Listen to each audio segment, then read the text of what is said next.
আজকে আমি তেল না দিয়ে পালং শাকের তরকারি বানাবো। কিভাবে বানাই দেখতে থাকো। প্রথমে আমি দিয়ে দেব একটু মেথি, শুকনা কড়াইতে একটু মেথি দিয়ে দিলাম। এখন এখানে দিয়ে দেব আদা, একটু বেশি করে থেতু করে রেখেছিলাম, এটা দিয়ে দেব।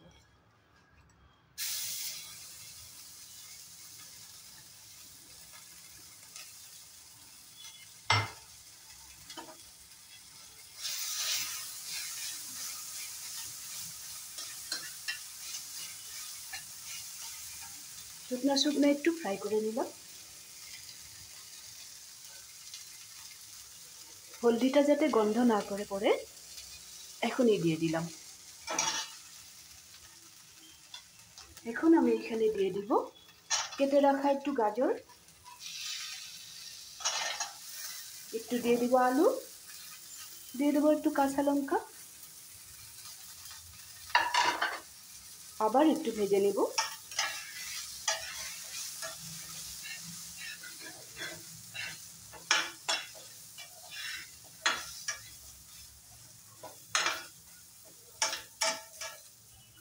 এখানে আরো কোনো মশলা দেওয়া হবে না।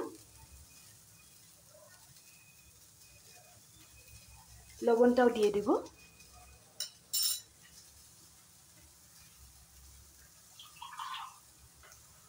নিচে যাতে লেগে না যায় তার জন্য আমি একটু জল দিয়ে দিলাম।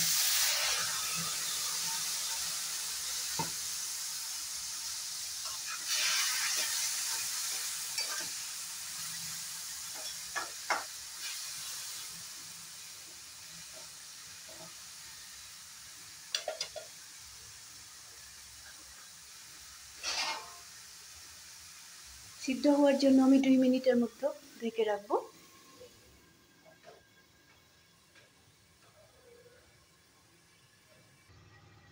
দুই মিনিট বাদে আবার ফিরে আসলাম। ঢাকনাটা তুলে আমি দেখে নেব।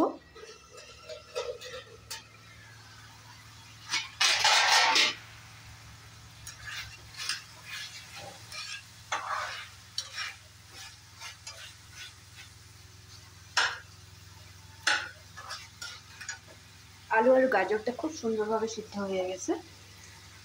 এখন আমি এখানে অ্যাড করব কেটে রাখা পালং পাতাটা।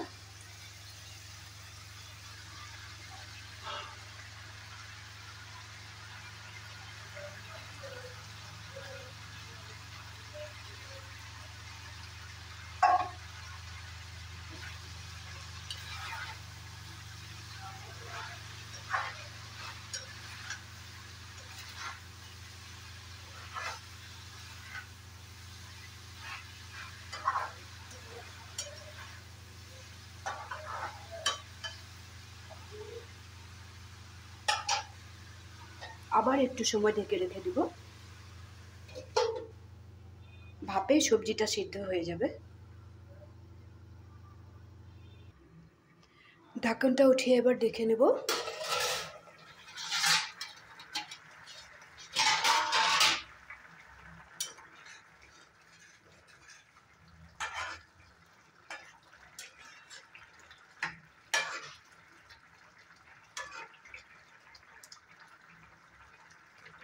এখন আমি এখানে দিব একটু গোলমরিচের গুঁড়া।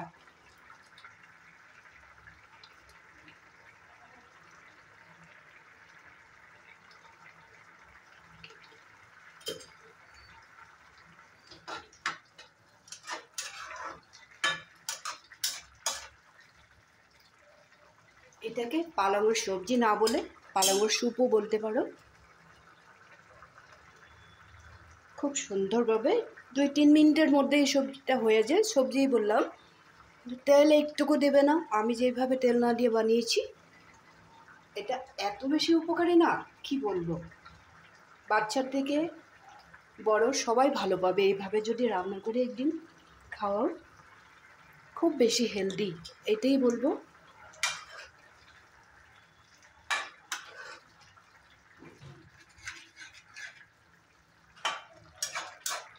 ধনেপাতা দিয়ে দিলাম, গোলমরিচের গুঁড়াটাও দিয়ে দিলাম, আর কিছু দিব না এখানে।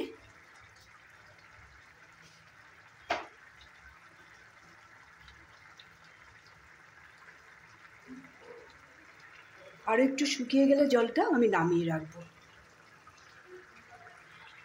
আজকের এই পালংয়ের স্যুপটা তোমাদের কেমন লাগলো বলবে, কমেন্ট করতে ভুলবে না। বাড়িতে বানিয়ে খাবে, শীতের দিনে এই জিনিসটা খুব বেশি হেলদি। তেল দিবে না, আবার বলেছি, আমি তেল না দিয়ে রান্না করেছি, তোমরাও ওইভাবে তেল দিবে না। ভালো থাকবে, সুস্থ থাকবে, হেলদি থাকবে সবসময়, আর সবসময় আমার সাথে থাকার চেষ্টা করবে। তাহলে আজকের জন্য রাখি, ভালো থাকবে।